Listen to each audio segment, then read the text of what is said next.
નમસ્કાર. શંકરસિંહ બાપુની ભયંકર ખબર.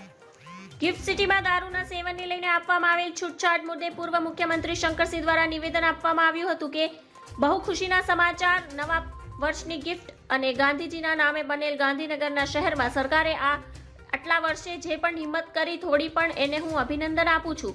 અને છેલ્લે ભલે આ ગિફ્ટથી શરૂઆત પણ મને ખબર છે એસઓયુમાં છૂટછાટ આપવી જોઈએ, વાઇબ્રન્ટ નામ આપ્યું ત્યારે જ જરૂર થયું હશે કે ગુજરાતમાં વાઇબ્રન્ટ થવું જોઈએ. મહાત્મા મંદિર ગોલેરાસર છે, નડાબેટ સાસણગીરમાં પણ છૂટ આપો. સરકારે વહેલી તકે આનો વિચાર કરવો જોઈએ. હું પોતે પીતો નથી, કોઈ પીવે એ પણ મને ગમતું નથી. ગુજરાતમાં તમે જો પહેલ કરી જ છે તો બાવા બન્યા હો તો હિન્દી બોલના પડેગા. પરંતુ જે આવક 50,000 કરોડ રૂપિયા આવવાની છે, ભણાવો દીકરા દીકરીઓને ફ્રી ઓફ અને તમે મેડિકલ ટ્રીટમેન્ટ ફ્રી આપો. આમાં જો ગાંધી આશ્રમ બાકી ન રહેતો પોરબંદરમાં પણ ખોલી આપો, કરમસદમાં ખોલો, વડનગરમાં ખોલો, કંઈ ખોટું નથી આ. ધન્યવાદ. જય હિન્દ.